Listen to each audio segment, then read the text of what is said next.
पाताल खंड, अश्व का गात्र स्तंभ, श्री रामचरित्र कीर्तन से एक स्वर्गवासी ब्राह्मण का राक्षस योनि से उद्धार तथा अश्व के गात्र स्तंभ की निवृत्ति।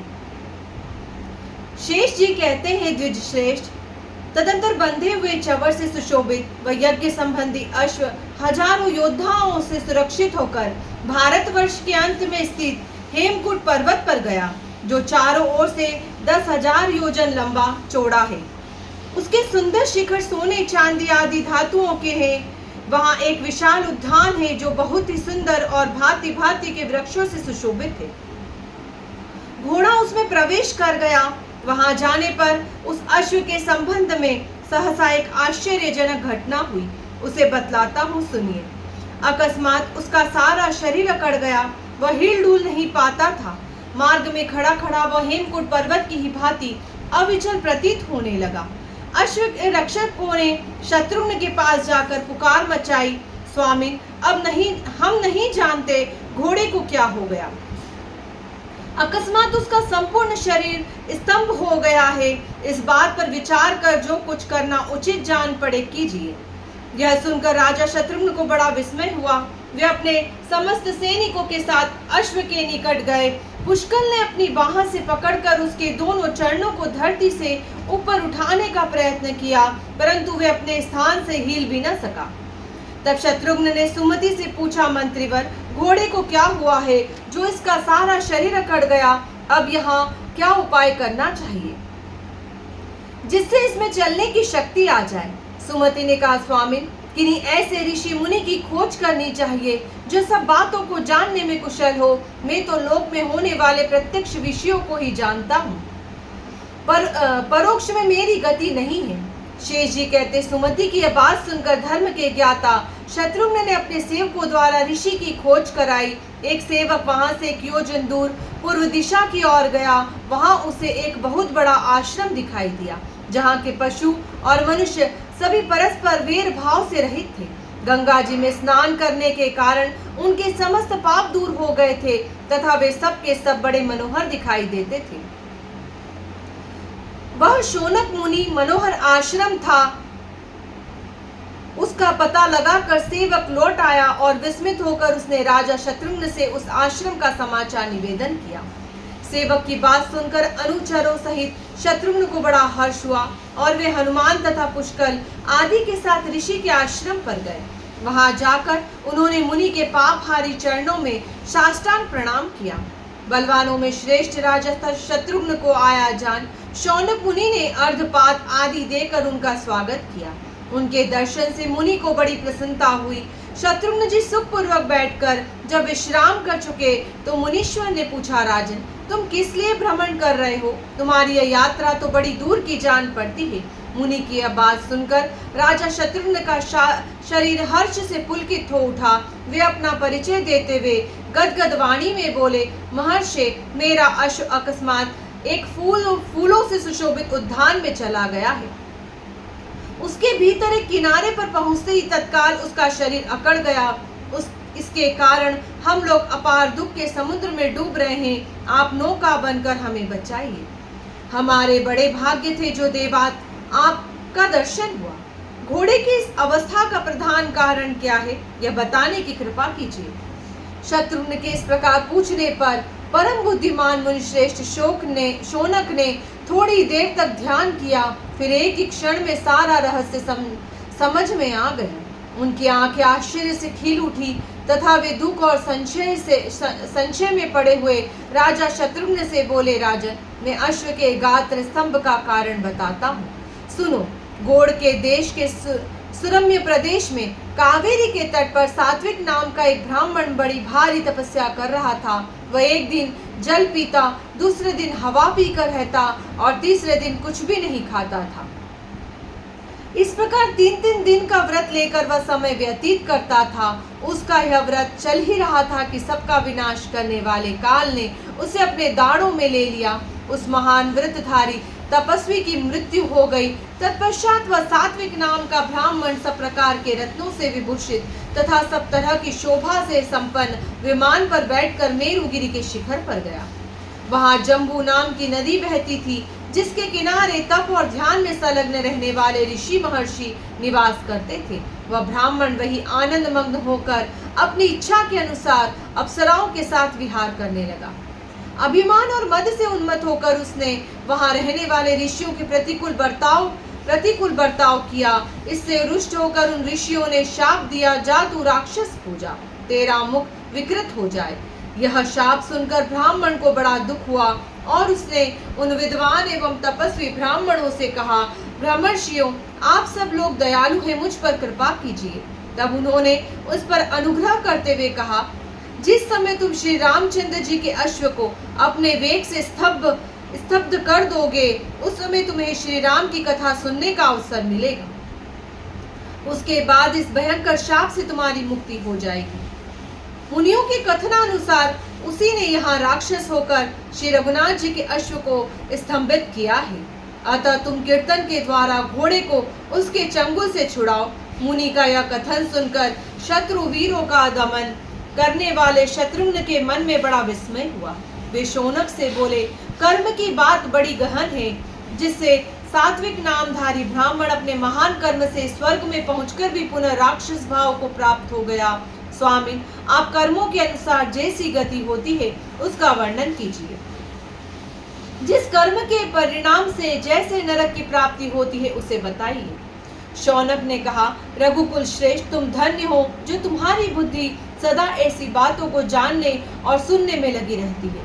इसमें संदेह नहीं है कि तुम इस विषय को भली भांति जानते हो, तो भी लोगों के हित के लिए मुझसे पूछ रहे हो। महाराज, कर्मों के स्वरूप विचित्र हैं तथा उनकी गति भी नाना प्रकार की है। मैं उसका वर्णन करता हूँ, सुनो। इस विषय का श्रवण करने से मनुष्य को मोक्ष की प्राप्ति हो सकती है। जो दुष्ट बुद्धि वाला पुरुष पराई धन, पराई संतान और पराई स्त्री को भोग बुद्धि से बलात् अपने अधिकार में कर लेता है, उसको महाबली यमदूत कालपाश में बांधकर तामिस्त्र नामक नरक में गिराते हैं और जब तक 1000 वर्ष पूरे नहीं हो जाते तब तक उसी में रखते हैं। यमराज के प्रचंड दूत वहां उस पापी को खूब पीटते हैं। इस प्रकार पाप भोग के द्वारा भली भांति क्लेश उठाकर अंत में वह सूअर की योनि में जन्म लेता है।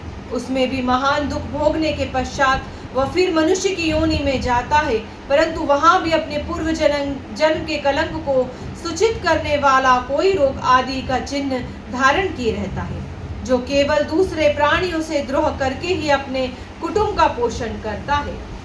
वह पाप परायण पुरुष अंधतामिस्त्र नरक में पड़ता है। जो लोग यहाँ दूसरे प्राणियों का वध करते हैं वे रौरव नरक में गिराए जाते हैं तथा रूरू नामक पक्षी रोष में भरकर उनका शरीर नोचते हैं। जो अपने पेट के लिए दूसरे जीवों का वध करता है उसे यमराज की आज्ञा से महारौरव नरक नामक नरक में डाला जाता है। जो पापी अपने पिता और ब्राह्मण से द्वेष करता है वह महान दुखमय कालसूत्र नरक में, जिसका विस्तार 10,000 योजन है, पड़ता है। जो गो से द्रोह करता है उसे यमराज के किंकर नरक में डालकर पकाते हैं। वह भी थोड़े समय तक नहीं, गोए के शरीर में जितने रोए होती हैं उतने ही 1000 वर्षों तक। जो इस पृथ्वी का राजा होकर दंड न देने योग्य पुरुष को दंड देता है तथा लोभवश अन्याय पूर्वक ब्राह्मणों को शारीरिक दंड देता है, उसे सूअर के समान मुंह वाले दुष्ट यमदूत पीड़ा देते हैं। तत्पश्चात वह शेष पापों से छुटकारा पाने के लिए दुष्ट योनियों में जन्म ग्रहण करता है। जो मनुष्य मोहवश ब्राह्मणों तथा गो के थोड़े से भी द्रव्य, धन अथवा जीविका को लेते या लूटते हैं वे परलोक में जाने पर अंधकूप नामक नरक में गिराए जाते हैं। वहां उनको महान कष्ट भोगना पड़ता है।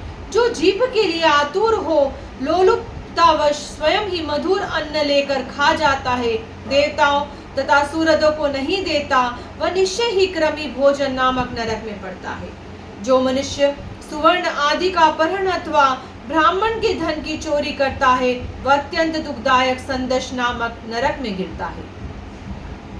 जो मूढ़ बुद्धि वाला पुरुष केवल अपने शरीर का पोषण करता है, दूसरे को नहीं जानता, वह तपाए हुए तेल से पूर्ण अत्यंत भयंकर कुंभी पाक नरक में डाला जाता है।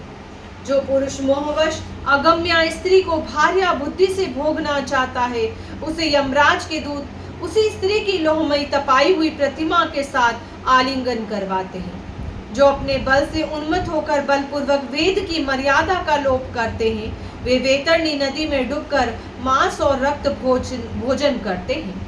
जो द्विज होकर शूद्र की स्त्री को अपनी भार्या बनाकर उसके साथ गृहस्थी चलाता है, वह निश्चय ही पुयोद नामक नरक में गिरता है।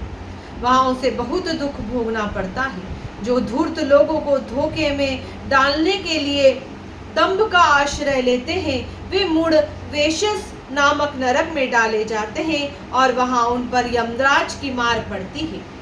जो मूढ़ सवर्ण समान गोत्र वाली स्त्री की योनि में वीर्यपात करते हैं, उन्हें वीर्य की नहर में डाला जाता है और वे वीर्य पीकर ही रहते हैं। जो लोग चोर, आग लगाने वाले, दुष्ट, जहर देने वाले और गांवों को लूटने वाले हैं, वे महापात के जीव सार में यादन नरक में गिराए जाते हैं। जो पाप राशि का संचय करने वाले पुरुष झूठी गवाही देता या बलपूर्वक दूसरों का धन छीन लेता है, वह पापी अविची नामक नरक में नीचे सिर करके डाल दिया जाता है। उसमें महान दुख भोगने के पश्चात वह पुनः अत्यंत पापमय योनि में जन्म लेता है। जो मूढ़ सूरापन करता है, उसे धर्मराज के दूत गरम गरम लोहे का रस पिलाते हैं। जो अपनी विद्या और आचार के घमंड में आकर गुरुजनों का अनादर करता है, वह मनुष्य मृत्यु के पश्चात क्षार नरक में नीचे मुंह करके गिराया जाता है। जो लोग धर्म से बहिष्कृत होकर विश्वासघात करते हैं, उन्हें अत्यंत यातनापूर्ण शूलप्रोत नरक में डाला जाता है। जो चुगली करके सब लोगों को अपने वचन से उद्वेग में डाला करते हैं, वह दंदशुक नामक नरक में पड़कर दंदशु को सर्पों द्वारा डसा जाता है। राजन, इस प्रकार पापियों के लिए अनेकों नरक है। पाप करके वे उन्हीं में जाते और अत्यंत भयंकर यातना भोगते हैं। जिन्होंने श्री रामचंद्र की कथा नहीं सुनी है तथा दूसरों का उपकार नहीं किया, उनको नरक के भीतर सब तरह के दुख भोगने पड़ते हैं। इस लोक में भी जिसको अधिक सुख प्राप्त है, उसके लिए वह स्वर्ग कहलाता है, तथा जो रोगी और दुखी है, वे नरक में ही है। दान पुण्य में लगे रहने, तीर्थ आदि का सेवन करने, श्री रघुनाथ जी की लीलाओं को सुनने अथवा तपस्या करने से पापों का नाश होता है। हरि कीर्तन रूपी नदी ही मनुष्यों के लिए सब उपायों से श्रेष्ठ है। वह पापियों के सारे पाप पंख को धो डालती है। इस विषय में कोई अन्यथा विचार करने की आवश्यकता नहीं है। जो भगवान का अपमान करता है, उसे गंगा भी पवित्र नहीं कर सकती। पवित्र से पवित्र तीर्थ भी उसे पावन बनाने की शक्ति नहीं रखते। जो ज्ञानहीन होने के कारण भगवान के लीला कीर्तन का उपहास करता है, उसको कल्प के अंत तक भी नरक से छुटकारा नहीं मिलता। राजन, अब तुम जाओ और घोड़े को संकट से छुड़ाने के लिए सेवकों सहित भगवान का चरित्र सुनाओ, जिससे अश्व में पुनः चलने फिरने की शक्ति आ जाए। शेष जी कहते हैं, शौनक जी की उपयुक्त बात सुनकर शत्रुघ्न को बड़ी प्रसन्नता हुई। वे मुनि को प्रणाम और परिक्रमा करके सेवकों सहित चले गए। वहां जाकर हनुमान जी ने घोड़े के पास श्री रघुनाथ जी के चरित्र का वर्णन किया, जो बड़ी से बड़ी दुर्गति का नाश करने वाला है। अंत में उन्होंने कहा, देव, आप श्री रामचंद्र जी के कीर्तन के पुण्य से अपने विमान पर सवार होइए और स्वेच्छानुसार अपने लोक में विचरण कीजिए। इस कुत्सित योनि से अब आपका छुटकारा हो जाए। यह वाक्य सुनकर देवता ने कहा, राजन, मैं श्री रामचंद्र जी का कीर्तन सुनने से पवित्र हो गया। महामते, अब मैं अपने लोक को जा रहा हूँ, आप मुझे आज्ञा दीजिए। यह कहकर देवता विमान पर बैठे हुए स्वर्ग चले गए। उस समय यह दृश्य देखकर शत्रुघ्न और उनके सेवकों को बड़ा विस्मय हुआ। तदंतर वह अश्व गात्र स्तंभ से मुक्त होकर पक्षियों से भरे हुए उस उद्यान में सब ओर भ्रमण करने लगा। जय श्री राम।